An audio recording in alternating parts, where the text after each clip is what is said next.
Amrita miss ആണ്. അപ്പോൾ എല്ലാ മക്കളും ഉഷാറായിട്ട് സ്കൂളിലൊക്കെ പോയി തുടങ്ങിയല്ലോ അല്ലേ? നമുക്ക് പുതിയ ബാഗും പുതിയ ബുക്കും അതിൻ്റെ കൂടെ തന്നെ നമുക്ക് ഈ വർഷം പുതിയ ടെക്സ്റ്റ് ബുക്കും കൂടി കിട്ടിയിട്ടുണ്ട്. അപ്പോൾ എല്ലാ മക്കളും ബുക്കൊക്കെ വായിച്ചു തുടങ്ങിയിട്ടുണ്ടാവുമല്ലോ അല്ലേ? നമ്മുടെ ഫസ്റ്റ് ചാപ്റ്റർ നമ്മൾ എന്താ പഠിക്കുന്നടാ? ഒരുപാട് ചിത്രങ്ങൾ നമുക്ക് വരയ്ക്കാനുണ്ട്. അതുപോലെ തന്നെ നമ്മുടെ ഇൻസ്ട്രുമെന്റ് ബോക്സിലെ പുതിയ പുതിയ ആൾക്കാരെ നമ്മൾ അതിൽ പരിചയപ്പെടുന്നുണ്ട് അല്ലേ? നമ്മളെ മാത്സുകാരെ സംബന്ധിച്ച് നമ്മൾ മാത്സ് ഇഷ്ടപ്പെടുന്ന അല്ലെ, നമ്മൾ മാത്സ് പഠിക്കുന്ന നമ്മൾ എന്താണ് ഭയങ്കര പ്രൗഡായിരിക്കണം. കാരണം നമുക്ക് ഒരുപാട് സാധനങ്ങളുണ്ട്. ഇവിടെ നോക്കിയേ, കാൽക്കുലേറ്റർ വേണം. ഇപ്പോഴല്ല, കുറച്ച് കഴിഞ്ഞാൽ കേട്ടോ. ഇപ്പം കാൽക്കുലേറ്റർ ഒന്നും വേണ്ട. നമുക്ക് ഒരുപാട് സാധനങ്ങളില്ലേ മാത്സിൽ. നമുക്ക് ഒരുപാട് സാധനങ്ങൾ വേണം പഠിക്കാൻ വേണ്ടിയിട്ട്. ഇത് കോമ്പസ്, ഇൻസ്ട്രുമെന്റ് ബോക്സിലൊക്കെ ഒരുപാട് സാധനങ്ങളുണ്ട് അല്ലേ? അപ്പൊ ഇവരെയൊക്കെ നമ്മൾ ഇനി അങ്ങോട്ട് എന്ത് ചെയ്യാൻ പോവാണ്? പരിചയപ്പെടാൻ വേണ്ടി പോവാണ്. ഓരോരുത്തർക്കും അവരുടേതായ കാര്യങ്ങൾ നമ്മളോട് പറയാനുണ്ട്. അപ്പൊ അവരെയൊക്കെ നമ്മൾ എന്ത് ചെയ്യാൻ പോവാണ്? ഡീറ്റെയിൽഡ് ആയിട്ട് പരിചയപ്പെടാൻ വേണ്ടി പോവാണ്. അപ്പോൾ നിങ്ങളുടെ ഈ ഒരു വർഷത്തില് ഈ ഒരു ഫസ്റ്റ് ചാപ്റ്ററിൽ ഏറ്റവും ഇമ്പോർട്ടൻ്റ് ആയ ആളാണ് കോമ്പസ് എന്ന് പറയുന്ന ആള്. അറിയാലോ നമുക്ക് അല്ലേ? കോമ്പസ് എന്ന് പറയും, കാണാൻ ഭയങ്കര സുന്ദരനാണ്. നമ്മൾ ഇട്ട് കൊടുക്കുന്ന പെൻസിലിനനുസരിച്ച് അതിന് കുറച്ചുകൂടി ഭംഗി വന്നുകൊണ്ടിരിക്കും. ഈ കോമ്പസ് എന്ന് പറയുന്ന ആൾ ഭയങ്കര സിമ്പിളാണ്, അത്ര തന്നെ പവർഫുൾ ആണ്. സൂക്ഷിച്ച് ഉപയോഗിച്ചില്ലെങ്കിൽ നമുക്ക് പണി കിട്ടും. ഇയാളെ നമ്മൾ സൂക്ഷിച്ച് ഉപയോഗിച്ചില്ലെങ്കിൽ എന്ത് കിട്ടും? നല്ല പണി കിട്ടും. പെട്ടെന്ന് നമ്മുടെ ചിത്രങ്ങളൊക്കെ തെറ്റിപ്പോവാനും ഇയാൾ കാരണമാവും. അപ്പൊ ഇയാളെ എങ്ങനെയാ ഉപയോഗിക്കേണ്ടതെന്നുള്ളത് നമ്മൾ കറക്റ്റ് അറിഞ്ഞിരിക്കണം അല്ലേ? എങ്ങനെയാ ഉപയോഗിക്കേണ്ടതെന്ന് ആദ്യം തന്നെ പറയാം. കോമ്പസ് എടുക്കുക. നമ്മുടെ കയ്യിലൊരു കോമ്പസ് ഉണ്ടാവും. ഈ ഒരു കോമ്പസിനെ നമ്മൾ സൂക്ഷിച്ച് ഉപയോഗിക്കണം. എങ്ങനെയൊക്കെയാ? ഇതിലിടുന്ന പെൻസിൽ ഒന്നാമത്തെ കാര്യം, വലിയ പെൻസിൽ എന്ത് ചെയ്യരുത്? കോമ്പസിൽ ഇടാൻ വെക്കരുത്. കോമ്പസിന്റെ അത്ര തന്നെ വലുപ്പമുള്ളതോ അല്ലെങ്കിൽ അതിൽ ചെറുതോ ആയ പെൻസിൽ മാത്രമേ കോമ്പസിന്റെ ഉള്ളിൽ നമ്മൾ വെക്കാൻ പാടുള്ളൂ. ഒന്നാമത്തെ കാര്യം. അതായത് ഈ കോമ്പസ് എന്ന് പറയുന്ന ആളെ നമ്മൾ സൂക്ഷിച്ച് ഉപയോഗിക്കണം എന്ന് പറയുന്നതിന്റെ ഒന്നാമത്തെ കാര്യം ഇതാണ്. വലിയ പെൻസിലൊക്കെ ഇടുമ്പോൾ നമുക്ക് വരയ്ക്കാൻ കുറച്ച് ബുദ്ധിമുട്ട് വരും. അതുകൊണ്ടാണ് നമ്മൾ എന്ത് പറയുന്നത്? വലുതോ ഈ കോമ്പസിന്റെ അത്ര തന്നെ വലുപ്പമുള്ളതോ അല്ലെങ്കിൽ അതിൽ ചെറുതോ ആയ പെൻസിൽ ഇടാൻ വേണ്ടി ശ്രദ്ധിക്കണം. രണ്ടാമത്തെ കാര്യം, പെൻസിൽ ഷാർപ്പൻഡ് ആയിരിക്കണം. അതായത് നല്ലോണം നമ്മൾ കട്ടറില്ലേ, നല്ല ഷാർപ്നറിൽ വെച്ച് നല്ലോണം ഷാർപ്പ് ചെയ്ത് പിൻ പോയിന്റ് ആയ പെൻസിലായിരിക്കണം നമ്മൾ എന്ത് ചെയ്യേണ്ടത്? ഈ കോമ്പസിൽ ഇടേണ്ടത്. അല്ലെങ്കിൽ എന്ത് സംഭവിക്കുന്നറിയോ? ഈ പെൻസിലിന്റെ അടിഭാഗം ഇങ്ങനെ ഇരിക്കും. ഇങ്ങനെ ഇരിക്കുന്നതിന് പകരം ഇങ്ങനെയാണ് വേണ്ടത്, പക്ഷെ എങ്ങനെ ഉണ്ടാവും? ഇങ്ങനെ ഇരിക്കും. ശ്രദ്ധിച്ചിട്ടുണ്ടോ? ചില പെൻസിലിന്റെ ഒക്കെ അടിഭാഗം ഇതേപോലെ ഇരിക്കും. ഇങ്ങനെ ഇരിക്കുന്ന സമയത്ത് നമുക്ക് കറക്റ്റായിട്ടുള്ള വര കിട്ടത്തില്ല. അതുകൊണ്ട് എപ്പോഴും കോമ്പസിലിടുന്ന പെൻസിൽ എന്തായിരിക്കണം? നല്ല ഷാർപ്പനായിരിക്കണം. ശ്രദ്ധിച്ചോളാം. ഓക്കെ.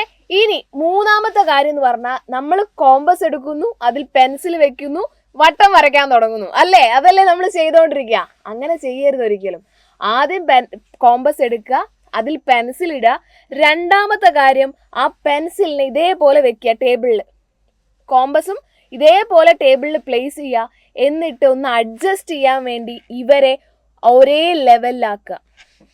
ശ്രദ്ധിക്കണം, കോമ്പസിന്റെ പിന്നും പെൻസിലിന്റെ പോയിന്റും ഒരേ ലൈനിൽ വരണം. ഇതൊന്നും നിങ്ങൾ ശ്രദ്ധിക്കാതെ വട്ടം വരച്ചാൽ നമുക്ക് എന്ത് കിട്ടില്ല? കറക്റ്റ് അളവിൽ സർക്കിൾ വരയ്ക്കാൻ പറ്റത്തില്ല. അപ്പൊ ഈ കാര്യങ്ങളൊക്കെ എൻ്റെ മക്കൾ എപ്പോഴും എന്ത് ചെയ്യണം? മനസ്സിൽ ആലോചിച്ച് വെക്കണം. ആദ്യം കോമ്പസ് എടുക്കുക, കോമ്പസിന്റെ ഉള്ളിൽ പെൻസിൽ വെക്കുക, അത് എന്നിട്ട് പൂട്ടണം. കോമ്പസ് എന്ത് ചെയ്യുക? ക്ലോസ് ചെയ്ത് മേശപ്പുറത്ത് വെച്ച് നോക്കുക. അത് രണ്ടും ഒരേ ലെവലിലാണോ എന്ന് നമ്മൾ എന്ത് ചെയ്യുക? നോക്കുക. കണ്ടോ, ഇവിടെ രണ്ടും ഒരേ പോയിന്റിലല്ലേ? ഇങ്ങനെയൊക്കെ ചെയ്ത് കഴിഞ്ഞാൽ നമ്മളുടെ കോമ്പസ് ഉപയോഗിക്കാൻ റെഡിയായി. കോമ്പസ് എന്തായി? ഉപയോഗിക്കാൻ വേണ്ടി റെഡി ആയിട്ടുണ്ട്. സെറ്റ് അല്ലേ? ഇനി എങ്ങനെ വരച്ചു തുടങ്ങാം? എങ്ങനെ വരച്ചു തുടങ്ങാം എന്ന് പറയുമ്പോൾ ആദ്യം തന്നെ നമ്മൾ എന്ത് ചെയ്യുക? കോമ്പസ് ഒരു പോയിന്റിൽ വെക്കുക. ഓക്കെ, കോമ്പസ് നമ്മളൊരു പോയിന്റിൽ വെക്കുക. എന്നതിന് ശേഷം ചെയ്യേണ്ട എന്താണെന്ന് മിസ് പറഞ്ഞുതരാം.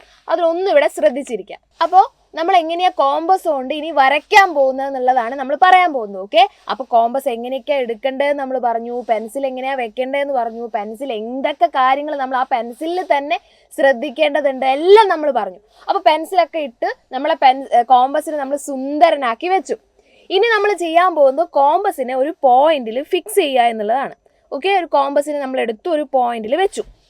ഓക്കെ, അപ്പോൾ അതിന് മുമ്പ് കോമ്പസ് നമ്മൾ എന്ത് ചെയ്തു? പെൻസിലൊക്കെ ഇട്ടു, അത് അഡ്ജസ്റ്റ് ചെയ്തു, ക്ലോസ് ചെയ്തു, ഒരേ ലെവലിലാണോ നോക്കി, ഇതൊക്കെ നമ്മൾ ചെയ്തു കഴിഞ്ഞു കേട്ടോ. ഇനി കോമ്പസ് ഒരു പോയിന്റിൽ വെക്കുക. നമ്മൾ എത്രയാണോ ഡിസ്റ്റൻസ് വേണ്ടത് അതിനനുസരിച്ച് നമ്മൾ അഡ്ജസ്റ്റ് ചെയ്തു, ലോക്ക് ചെയ്ത് വെച്ചു. അഡ്ജസ്റ്റ് ചെയ്യൽ മാത്രമേ ഉള്ളൂ, ലോക്ക് ചെയ്യൽ നിങ്ങൾക്കില്ല. ഇതിൽ ഞാൻ പറഞ്ഞേ ഉള്ളൂ. ഇനി വരയ്ക്കുന്ന സമയം എപ്പോഴും മക്കൾ ശ്രദ്ധിക്കേണ്ടത് കോമ്പസിൻ്റെ ഈ ഒരു പോയിന്റ്, അതായത് മുകൾ ഭാഗം മാത്രമേ നമ്മൾ പിടിക്കാൻ വേണ്ടി പാടുള്ളൂ. അപ്പോൾ നിങ്ങൾ ചോദിക്കുക, എന്താ മിസ്സേ താഴ്ഭാഗം പിടിച്ചാൽ? കുഴപ്പമൊന്നുമില്ല, താഴ്ഭാഗം പിടിക്കുന്നതിന് കുഴപ്പമൊന്നുമില്ല. എങ്ങാനും നമ്മുടെ കൈ ഒന്ന് സ്ലിപ്പായി പോയാൽ എന്ത് സംഭവിക്കും? ഇതങ്ങ് നീണ്ടുപോകും അല്ലേ, നീണ്ടുപോകും. അതുകൊണ്ട് എപ്പോഴും നമ്മുടെ കോമ്പസിൻ്റെ ടോപ്പിലുള്ള ബ്ലാക്ക് സാധനമില്ലേ, അതിൽ പിടിച്ച് വേണം നമ്മൾ എന്ത് ചെയ്യാൻ, അതിനെ തിരിക്കാൻ വേണ്ടിയിട്ട്. അപ്പം മാത്രമാണ് നമുക്ക് എന്ത് ചെയ്യാൻ പറ്റുക, കറക്റ്റായിട്ട് ഒരു തെറ്റലോ ഒരു അങ്ങോട്ടോ ഇങ്ങോട്ടോ നീങ്ങുക പോലും ചെയ്യാത്ത കറക്റ്റായിട്ടുള്ള ഒരു വൃത്തം അല്ലെങ്കിൽ ഒരു സർക്കിൾ നമുക്ക് അവിടെ കിട്ടും. ഓക്കെ, അപ്പോൾ ഈ പറഞ്ഞ കാര്യങ്ങളൊക്കെ മക്കൾക്ക് മനസ്സിലായല്ലോ. അപ്പോൾ ഇതൊക്കെ മനസ്സിൽ വെച്ചിട്ട് വേണം നമ്മൾ എന്ത് ചെയ്യാൻ, അടുത്ത പ്രാവശ്യം കോമ്പസ് എടുത്ത് ഒരു വട്ടം വരയ്ക്കാൻ. ഓക്കെ, അപ്പോൾ എല്ലാവർക്കും മനസ്സിലായല്ലോ. അപ്പോൾ ഇനി എന്ത് ചെയ്യുക, ഇത് കണ്ട പാട് നിങ്ങൾ പോയിട്ട് ഒരു വട്ടമൊക്കെ വരച്ച് നോക്കുക, വരയ്ക്കാൻ പറ്റുന്നുണ്ടോയെന്ന് നോക്കുക. ഓക്കെ, എല്ലാ ചെറിയ ചെറിയ വട്ടങ്ങളൊക്കെ ഒന്ന് വരച്ച് പഠിക്കുക. ഇത് നിങ്ങൾക്ക് അങ്ങോട്ട് ഇനി കുറേ ആവശ്യമുള്ള സാധനമാണ്. Okay, thank you students, thank you so much. Have a great day. By.